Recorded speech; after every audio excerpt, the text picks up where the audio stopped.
Hi, I'm Bubka, and in today's video, I would like to share with you a few interviews with people who supported our Karate for Mental Health seminar. Those people been interviewed by Richard Burns. Thank you for that, Richard.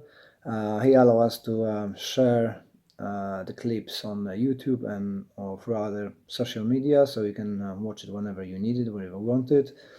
There's four interviews. One is with Iain Abernethy, John Johnston, Marek Mroszczyk, and myself. I hope you find it interesting what they've got to say. It's all about the supporting people with mental health issues, especially men who are not really talking about it much. I think that martial artists got that power to change that. And I just let you watch it and enjoy it.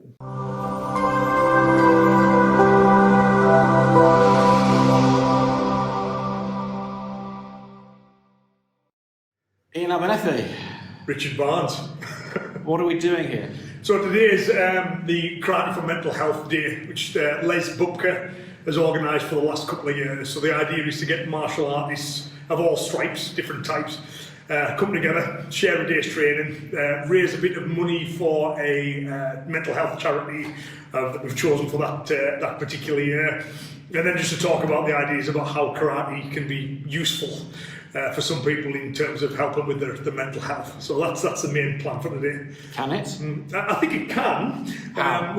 We've talked about before, I think it's not guaranteed that it will automatically, and I can only speak from my own experience. But as someone who has suffered and does suffer from depression and anxiety, I know that karate has been helpful to me in that regard. For several reasons. One is I think that sometimes it's just that escape from the everyday. So on those days where you feel a bit overwhelmed by everything, that fact I can go and train, I can hit a bag, I can lift some weights, I can spar, it requires me to be in the moment. You know, and there has been quite a bit of research about how mindfulness, about being in the moment, can be really useful for mental health, and I find that karate for me is a good vehicle for that. I also think that, particularly when it comes to men's mental health, I think one of the problems we've got is that whereas speaking in general terms, women have generally got a better support network. They'll talk to each other a little bit more about the feelings, whereas men traditionally bottle it up a little bit more. For me, I've found that within the karateka that I train with, I have a support network of people around me that I can be open with and can talk freely with. So, and likewise, you know, people share their experiences with me. So I think it's for me that intense experience and the fact that I've got a good network of people around me that the karate provides. So how did you get into a position where you were susceptible to mental health issues? One of the things that I travel a lot, you know, so I'm really looking at that. So I get to meet people the world over, I get to talk to people the world over, and I think everyone's got them. You know what I mean? I think everyone has the problems and everyone has the difficulties, and it's way more common. And I think that's part of what we want to try and do today, is to get people talking about it. So if I bust my knee up, I wouldn't think twice about telling somebody about it. Or my knee's hurting, or I've got, you know, stomach ache, or bad head, or my hearing, or my heart, or whatever. But as soon as it becomes to do with your mind in some way, there's a stigma attached, you know, which Why? yeah, exactly. I can't think out why either. I think sometimes it's maybe if you could just cope. You know what I mean? It's sometimes seen as a sign of not being able to cope properly. But my own experience of being the mental health issues, it's not that people can't cope; it's that they've been forced to cope with extremely difficult things for extremely long periods of time. So again, like the physical, if you push the body to it, at certain points it reaches its limits. And I think it's a bit like the mind as well. You know, the mind can only take so much before it starts to exhibit, you know, signs. And being mindful of what those signs are and learn to spot them in yourself and others, I think, can be. So karate's a vent for that. For me, it is. You know what I mean? For me, it definitely helps. I'm not like my partner; she sees it in me. You know, if she can see if that anxiety start to creep up or I'm getting agitated, one of the first things, go train. I can't. This is better. Go train. And then, you know, I'll do some kata, I'll hit a bag, I'll throw some weight around, I'll call one of my friends and we'll spar or whatever.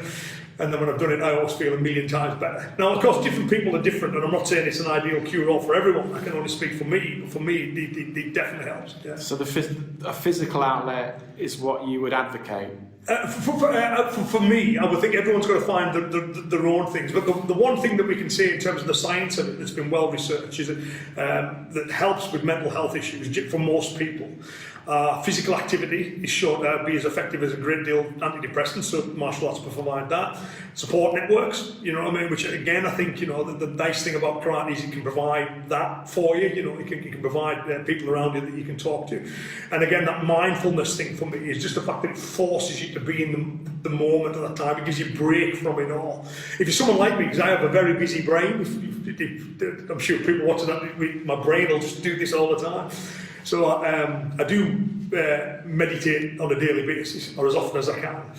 But I find that the karate provides that as well. Just the fact that it is such an intense activity, it reminds that my brain can't wander off, and it gives me that moment of stillness within all the chaos. And often just that, I mean, like the physical, just sometimes that minute to take 5 minutes breath, and then you can get back to it again. That's what the karate, you know, provides for me. Do you find being by yourself helps? It can. It depends what mood I'm in. So sometimes, you know, I want to go to the class and I want to be around, you know, students, trainer partners, friends, lots of activity, lots of people going on. And other times, you know, I'm in that mood where I just want to take a little time for myself. I'm going to go and do some stretching. I'm going to do a little bit of kata. So I don't think I think when it comes to mental health, I can only talk from my own experiences, obviously, but I think we all need to find what works for us, you know. And is there a simple fix? I don't think so. You know what I mean? I've never, at least I've yet to discover it. I know things that work for me, you know, when I'm not at my best. And like most people, you have kind of, you know, ups and downs that can be fine for months and months and months, and then something can happen that can cause it to trigger it again. But I find the karate helps. I wouldn't say a fix, because a fix would infer that the problem's gone away and it's never there ever again. Do you think it'll always be there? Probably, you know what I mean, me being me, but I think that would be the case for most people. In the same way, I can always get a physical injury. I can always get sick. You know, there's never going to be a point where I'll never get a cold again, or I'll never have a physical injury ever again. And I'm certain, you know, I could, and have done, could go years where my mental health is absolutely fine, and then there can be something that happens in life, because life's hard for everybody, right? And that again can trigger it and cause it. And the nice thing about it is, having had experience of that, I'm a lot more attuned to it now. You know, I understand what's going on a little bit better, and I can get the help that I need. You know what I mean? If I need it, or take the old kind of personal steps I need to do. Yeah. It seems that in a testosterone-filled environment, we get people come together, but they do find it hard just to talk. Now, you alluded to ladies find it easy to talk to ladies, as men don't. Yeah. So you advocate, as men, learning something off them ladies. Oh, definitely, because it's definitely part of I mean, if you look at, like, in this country, suicide is the greatest killer of men under 40s. That's terrible. You know what I mean? But it's not for the women, and we'd have to assume, and you know, there's been studies on this. A part of that is, whereas the women will turn out and get help generally better, and are happy to talk among themselves, men aren't. And I think that's another thing where the martial arts can help, because it can help challenge that perception that, you know, there's something unmasculine about, you know, talking to a friend. If you talk to a friend and you don't get a good answer, go talk to another friend. You know what I mean? You know, sooner or later, I mean, I've got friends around me that I know I can talk to, and I've got friends who know they'll talk to me, and I've got some that I would never dream of talking about this stuff with, because they're just not capable of processing it. But I think as well that martial arts, as martial artists, we can challenge that perception. You know, I mean, it's definitely a testosterone-driven activity. And I think if we can be open about our own kind of mental health issues within this, I think that should help other people as well. You know, I've seen rugby players and others do similar things, and I think that's a great thing, just encouraging people. There's nothing wrong. It's normal, it's natural, everyone's got it. If you can find people to talk to about it, that can be massively helpful. Iain Abernethy, your recipe then for the thing that works for you is take time for yourself. Yeah. Whether it be stretching or doing something physical. Also doing physical activity. Yeah. For you, it's karate. That's an outlay. That's a way to get rid of some of the angst inside, but also to provide a bit of balance. Yeah. That provides you with time for yourself, that you can relax because that angst has gone through the physical activity. And would I be right in saying as well as that okay, the karate that you teach is the karate that you teach, but equally as important in that is spending the time with the people that you do. Yeah. No, absolutely. Yeah, I think when the anxieties, that anxiety that's an emotion, it's a hormone that's designed to be used. And to get the clarity, so the hormone doesn't do all my speaking for me. I think sometimes if I just burn all that adrenaline off, then I start to get a bit of clarity. What's your coping strategy then when you feel like something's coming on? If I recognise it and I'm better at that than I used to be, it will do that. You know, I mean, I sometimes think that those emotions have almost got a little life of their own. So they want to survive and they want to continue and they want to be in charge. So the depression will talk to you. Don't you worry though that people will view you as a weak person? Yeah, well, if they do the wrong, you know, because I think that's the only people I think who have never had any mental health issues ever can only be people who've never been challenged. So it's like the martial arts. I don't want to talk to the guy who's never had a fight in his life. You know what I mean? He can't tell me anything about fighting. So it's the same with like mental health issues. You know, I think anyone who's had a life that has challenges, and I would suggest that's the vast majority of people, at some point, it's inevitable they'll get like mental health issues. So the person who tells me that they haven't, I know they're liars. It's like the person who goes, oh yeah, no, if I fight in a boxing match or I'm self-defense, I'm never scared. No, you're not. Don't lie to me. I know you are, because everybody is. You know what I mean? So I think it's the same with these things. When people claim they've never had it, that either means to me they're lying or they've never been challenged. You know what I mean? So I think that anyone who's had any difficulties have had something that can kind of trigger it on. Take time for yourself. Yeah. Do something physical. Yeah. Enjoy a bit of banter and socialise. Yeah. And when shit hits the fan, talk about it. Yeah, definitely. Yeah. Les, we're here today to bring people together under the banner of karate and raise awareness of mental health issues. Okay, this is kind of tough now because we've just talked about these and I'm quite emotional from what you just explained, but you just told me about when you were a young child and you experienced your mental health journey started and you attributed because of your father. Yeah. Who's an alcoholic. And from that point on, because you didn't have a positive role model to tell you actually what was right and what was wrong and, you know, what you thought was your fault was not your fault. So what happened at 7? In Poland at that time, quite safe. We could go to school. Everybody of my friends, peers, my brother, had a key on a string. Yeah. So we've been playing out after school, and then the guy approached me and said, listen, I'm a really good friend of your dad. We need to car, my dad loves cars, so we've been fixing cars together. He promised me that you got a battery for me. Really? Well, I said, well, my dad is at work. I said, oh, I really need that battery or something. I can't remember exactly, but end up that he convinced me to go to the home and I actually helped him to look through all the cupboards and everything for the car battery. Yeah. And then it comes up that some cash was missing and stuff. Not much, but you know, my dad was furious, fueled by alcohol and stuff like that. So, so it was not pleasant, you know. Since then, it started that, you know, you're a failure, you're never good enough. But in his defense, most of that generation is an alcoholics. That's how communism used to work. So you trade everything with alcohol. So you get something. My dad used to be a butcher, so we had a meat. We didn't have a sweets, but had meat. So he was trading meat for whatever we needed else because there's nothing in shops.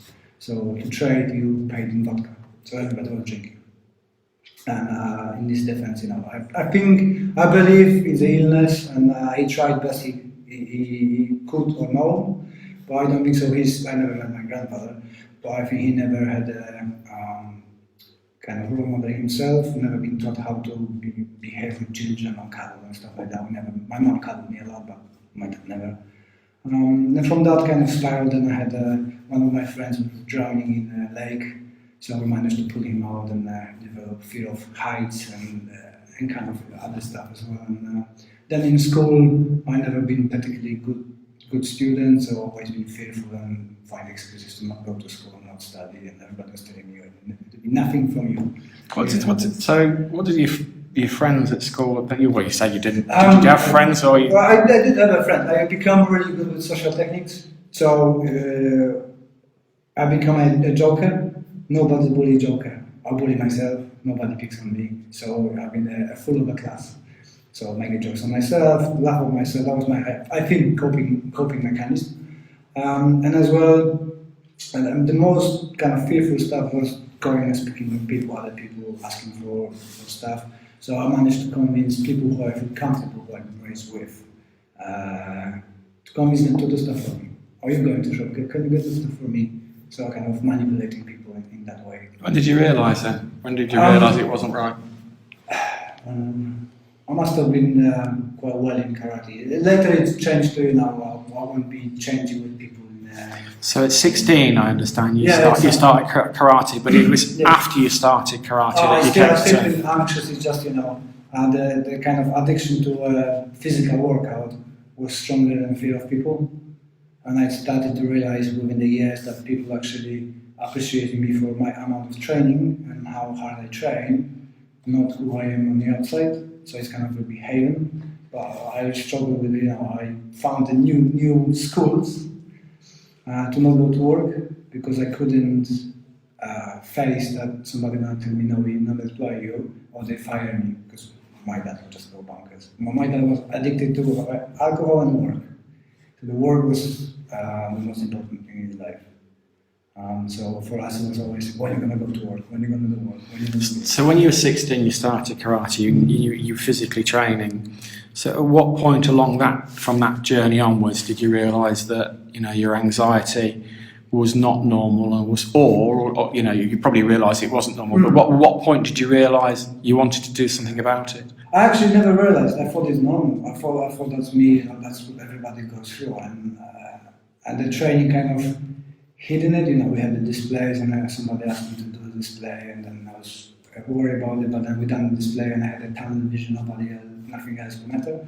But only when I started working with the mental health charity, and then people who are training with me, telling their stories. So the mental, you because of your training, because of doing karate, because of the displays that you did, the mental health charity came to you and asked for your assistance. Well, I went to them, but they said, we can accommodate you as one of the kind of training with me. So they go to the gym, swimming pool, and they follow karate is something different. Let's do it.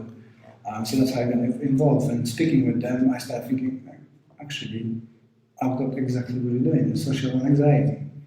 But never never would think to talk about to doctor about it.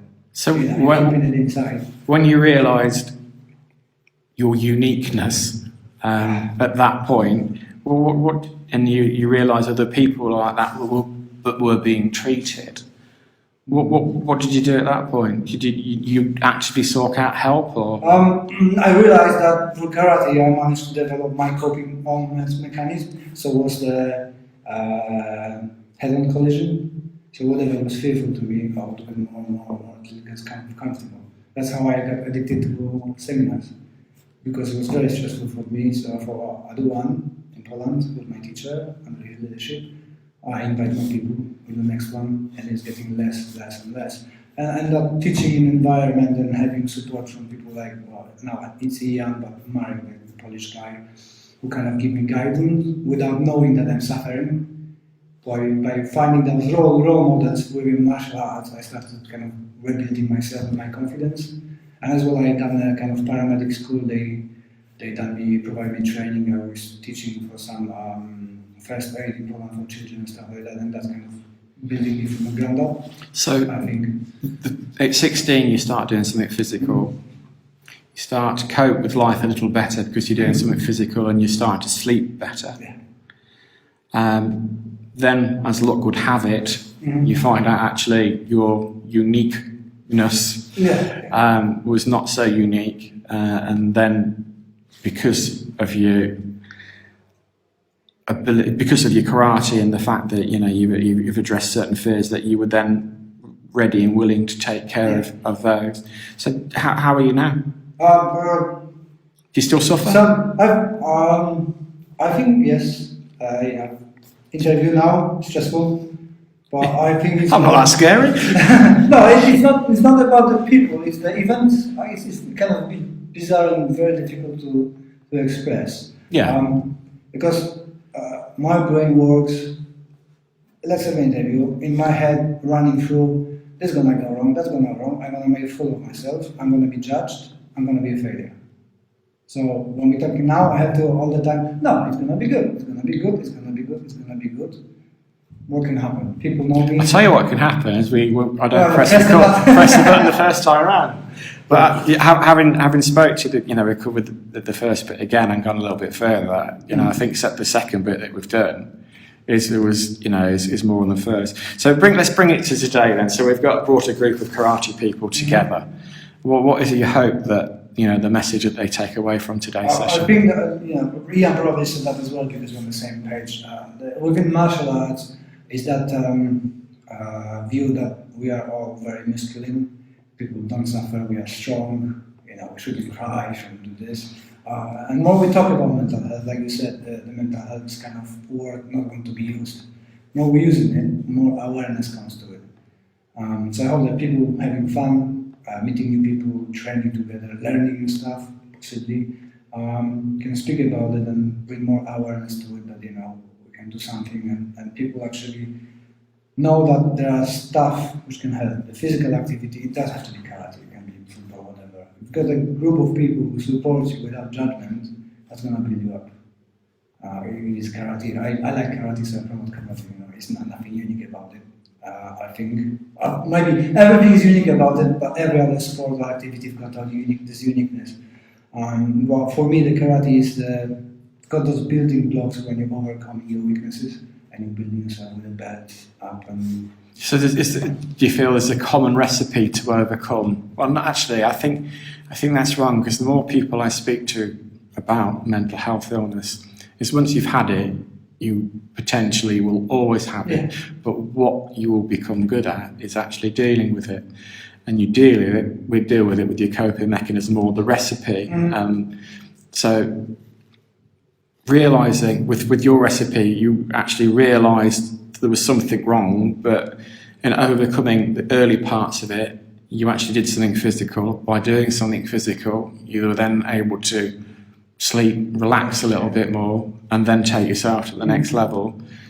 Opened up your mind, and as luck would have it with yourself, you actually got to speak to more and more people, at which point you spoke to somebody in a mental health charity, just because you've expanded your circle of friends by starting out, and then that brings us today. So the recipe then is do something, talk to people, engage, and know actually... That's actually the main thing, which, because the people from now I'm working with Oak Cliff charity for mental health, and I run another project, and when I'm talking with their clients, they all say one thing: more we talk about it, we feel better.